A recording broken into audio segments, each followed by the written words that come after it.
कांग्रेस वाले हम पे भी बोल रहे। कांग्रेस के एक लीडर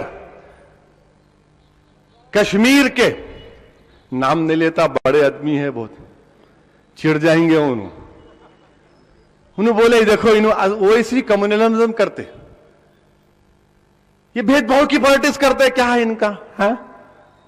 आप इलेक्शन हारे मेरी वजह से, बीजेपी जीती वहां पे मेरी वजह से। भाई साहब, बीजेपी का गुस्सा बीजेपी भी निकालो, हमारा तरफ कई कुआर है। किधर आ रहे आप? नहीं इन्हों करे तो क्या आप मदद क्यों नहीं करते? इंसाफ का कम से कम मुतालबा करो। नहीं बोलेंगे वोट बैंक है ना, वोट बैंक है, वोट बैंक नहीं बोलते, बोलेंगे तो नाराज हो जाएंगे लोग, वोट बैंक है। मेरे को आज तक के टीवी चैनल पर एक बीजेपी के लीडर ने कहा कि आप महाराष्ट्र में कामयाबी के लिए कर रहे, मेला सुनो, महाराष्ट्र की पूरी मजलिस को कुर्बान कर दूंगा मैं इंसाफ के लिए। मुझे महाराष्ट्र में मजलिस नहीं चाहिए, मुझे हिंदुस्तान में मजलिस की जरूरत नहीं है, अगर तुम इंसाफ कर दोगे। इंसाफ करो, कौन रोक रहा? हमको महाराष्ट्र से क्या मतलब? जब हमने कह दिया अब्बा का मुल्क है तो महाराष्ट्र क्या है? बाप का मुल्क कहा मैंने? बाप का मुल्क है ये। इंसाफ करो। आप गलतियां आप कर रहे हैं, आप हमको बता रहे हैं, सिखा रहे हैं, ये तो हमारे को क्या मालूम था?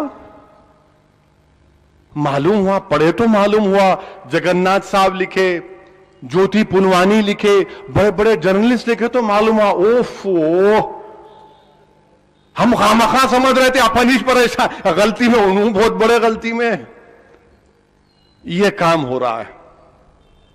हम आपसे यही कह रहे हैं कि देखो इस जानिब। और अगर कोई ये बोल रहा है कि वो जो 250 लोग मरे आप उनकी तकलीफ को नहीं देख रहे, झूठ बोल रहे आप। मेरा ताल्लुक उस दीन से है और फख्र के साथ कहता हूं कि मेरा ताल्लुक उस दीन से है जिसने सारी दुनिया को पैगाम दिया कि एक मासूम इंसान को मारना सारे इंसानियत को मारने के बराबर। जब मैं इस दीन को मानने वाला कैसे उन लोगों के मरने पर उनकी शहादत को भूल जाऊंगा? मुझे याद है 250 लोगों की शहादत, उसमें मुसलमान भी मरे बम ब्लास्ट में। हम उनके मरने को डिग्रेड नहीं कर रहे, हम आपसे कह रहे हैं देखो तुम्हारे एग्जाम्पल्स को सामने रख रहा हूं। जब 250 लोगों की मरने की बात कर रहे हैं तो फिर दिसंबर 92 में, जनवरी 93 में 1000 लोग मरे, जिसमें 550 मुसलमान और 400 के करीब हमारे हिंदू भाई थे। उनसे इंसाफ नहीं करेंगे आप? उनका क्लोजर नहीं होगा? बताओ उनका क्लोजर क्या होगा फिर? और फिर आप बोलते भूल जाओ ना, कब तक याद रखेंगे? अरे हिंदुस्तान आगे बढ़ गया, एस्पिरेशनल इंडिया है। मिस्टर ओवैसी, आप कब तक बाबरी मस्जिद को याद करते? एक नया जनरेशन सामने आ गया, इनके उम्मीदों पर आप उनको पूरा करो। ये नए जनरेशन को डेवलपमेंट दिखाओ, ये नए जनरेशन को वहां पर लेकर जाओ। मैं उनसे कहूंगा नया जनरेशन में इतनी ताकत है कि वो अपना रास्ता खुद बनाएंगे इंशाअल्लाह ताला। नया जनरेशन इतना ताकतवर है, ये सोशल मीडिया, यूट्यूब, फेसबुक का जनरेशन है। अल्लाह, इनको हम सिखाएंगे, इनसे हम सीख रहे। नहीं, बाबरी मस्जिद को भूल जाना कहते, क्यों भूलेंगे? श्री कृष्णा कमीशन ने कहा कि बाबरी मस्जिद ओरिजिनल सिन है। बाबरी मस्जिद की वजह से बंबई में फसाद हुआ, बाबरी मस्जिद की शहादत की वजह से उसके बाद बम ब्लास्ट हुए। ये मेरे अल्फाज नहीं है, श्री कृष्णा में है, पढ़ो। अगर 900 पेज की रिपोर्ट नहीं पढ़ सकते तो ATR पढ़ो, अगर ATR नहीं पढ़ सकते तो उसके एक्सर्ट्स पढ़ो, अगर एक्सर्ट्स नहीं पढ़ सकते तो हिंदू अखबार के वेबसाइट पर उनके centre for policy and centre पर जाओ, एक पेपर है पुलिस के ऊपर। बाबरी मस्जिद को शहीद करने वालों पर जो इल्जाम है, जिसमें अडवाणी है, अभी तक खुला फिर रहे हैं यूं यूं करते हुए, खुला फिर रहे। बाबरी मस्जिद का क्या हुआ? डिप्टी होम मिनिस्टर बन गए उन्होंने। फिर उसके बाद उनको बोले नहीं, इतने पे नहीं चलेगा मामला, इनको हिंदुस्तान का सिविलियन ऑनर दे दिए। क्या दिए? पद्मा विभूषण। क्या दिए जाफरी साहब? पद्मा विभूषण। बहरहाल बहुत बड़ा सिविलियन ऑनर दे दिया। मेरे भाई, अगर मेरे पे एक इल्जाम रहा, कोर्ट केस रहा, मेरा पासपोर्ट नहीं बनता। पासपोर्ट बनता, आपका क्रिमिनल केस है तो। अच्छा, जिसका उम्रे को जाना है उसको कोर्ट से परमिशन लाना पड़ता पासपोर्ट ऑफिसर के नाम पे। हम उम्रे को नहीं जा सकते, हमारा पासपोर्ट नहीं बन सकता, मगर अडवाणी साहब को सिविलियन ऑनर मिल सकता। वाह रे तुम्हारा इंसाफ, वाह रे तुम्हारा इंसाफ, सुभान अल्लाह, वाह क्या इंसाफ है आपका कि हमारा पासपोर्ट नहीं बन सकता। किसी हिंदुस्तानी का पासपोर्ट नहीं बन सकता अगर क्रिमिनल केस है, मगर आप अगर बाबरी मस्जिद के एक्यूज हैं तो आपको ऑनर मिल सकता। यही बोल रहे हैं ना आप, यही तो कह रहे हैं आप। अरे केस चलाते 1992 6 दिसंबर को बाबरी मस्जिद शहीद हुई, 2002 चला गया, 2015 में आ गए, अब 23 साल कब तक होगा भाई? ये मुकदमे जल्दी खत्म कर दिया आप, बम ब्लास्ट के खत्म हो गए, अच्छा हुआ, केस चला पूरा। मगर ये चल रहा, अभी देखेंगे, कल देखेंगे, परसों देखेंगे। ये हैदराबाद का परसों होगा, परसों बात करेंगे बोलते ना अपन, वो परसों आता ही नहीं। फिर चल रहा किस्सा। ये बताइए इंसाफ है क्या? ये इंसाफ नहीं हो सकता। और फिर माया कोडनानी, बाबू बजरंगी, 92 लोगों के कत्ल के इल्जाम में ट्रायल कोर्ट, गुजरात की ट्रायल कोर्ट ने कहा कि बाबू बजरंगी और साबका मिनिस्टर माया कोडनानी को लाइफ की सजा देंगे। तो प्रोसिक्यूशन ने कहा कि हम फांसी की सजा का मुतालबा करना चाह रहे। तो उस वक्त के चीफ मिनिस्टर मिस्टर मोदी ने कहा अब जो मिस्टर प्राइम मिनिस्टर अपील मत करो, लाइफ पे रहने दो। 92 लोगों को मारे तो क्या फांसी नहीं मिलना? कब मिलना फिर फांसी? फिर कब मिलना? अपील नहीं करते आप। बताओ ये कितने आपके नाइंसाफियों के कहानियों को रखूंगा। मुझे आज किसी ने कहा कि दिल्ली के सड़कों पर सिखों को मारने वाला एक शख्स, जिसके ऊपर कोर्ट ने कहा इसको 4 मरतबा फांसी देना, बाद में उसको लाइफ में कम्यूट कर दिया गया। क्या गुजरती होगी उन सिखों के ऊपर, जिनके दिल्ली के रोडों पर जिनके खून से होली खेली गई होगी, उसे क्या महसूस करते होंगे? बताइए आप, ये इंसाफ है आपका?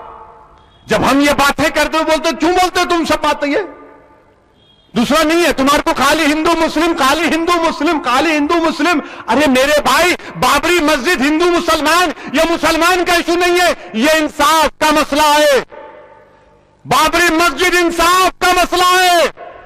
माया कोडनानी, बाबू बजरंगी को फांसी मिलना इंसाफ का मसला है। दिल्ली के सड़कों पर सिखों को मारने वालों को फांसी पे लटकाना इंसाफ का मसला है।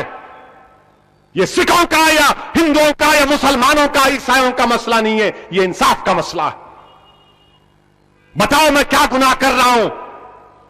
नहीं, तुम्हारी जबान कड़वी, तुम ऐसा बोलते तो सुनो, मैं कोई गाने वाला नहीं हूं, गा के तुम्हारे कान खुश करूंगा। मैं कोई नजीज एक्टर नहीं हूं कि एक्टिंग करके 100 करोड़ कमा लूंगा। अरे मैं इंसाफ की बात कर रहा हूं, मैं इंसाफ की बात कर रहा हूं। इंसाफ करो, इंसाफ करो, इंसाफ करो। मैं किसी दहशतगर्द की तारीफ नहीं कर रहा हूं। जिन्होंने बंबई में बम ब्लास्ट किया, मैं उनकी तारीफ नहीं कर रहा हूं, मैं उनकी तारीफ नहीं कर रहा हूं, ना हम कर सकते। किसी को अख्तियार नहीं है किसी की जान लेने का, कोई जान नहीं ले सकता किसी की।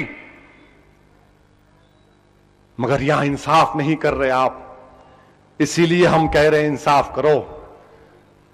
मेरे अजीज दोस्तों,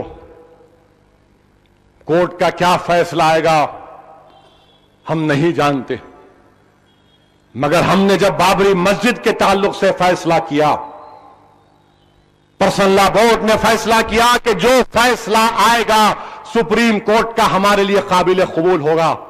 जब हमने अल्लाह के घर के फैसले पर कह दिया कि जो सुप्रीम कोर्ट का फैसला आएगा हमारे लिए कबूल काबिल कबूल है, तो जो भी फैसला आएगा हमारे लिए काबिल कबूल है।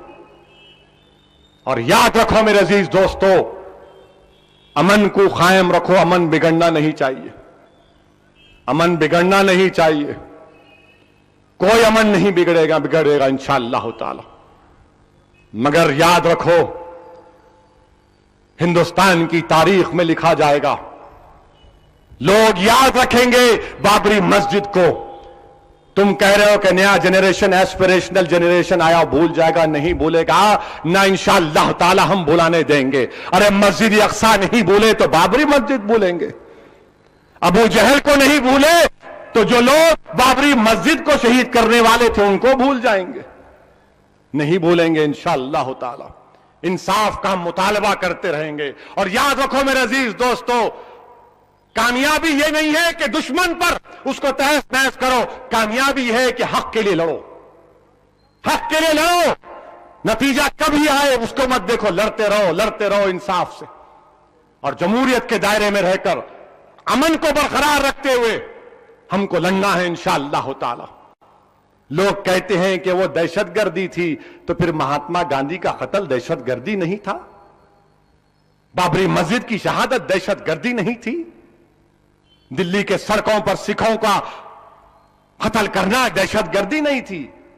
नहीं, कम्युनल राइट था। अच्छा, बहरहाल मेरे अजीज दोस्तों, ये पार्ट 2 हुआ।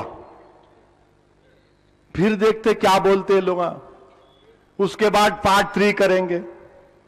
अब ऐसा है, सिलसिलेवारी बात करने का टाइम आ ही गया अब, और हम बोलने से पीछे नहीं हटते। बहुत बोल सकते हम, इतना बोल सकते कि थक जाना। 50,000 करोड़ क्या बोल रहे तुम, मैं उससे बढ़ के दे देता हूं। अब क्या फेंके भाई,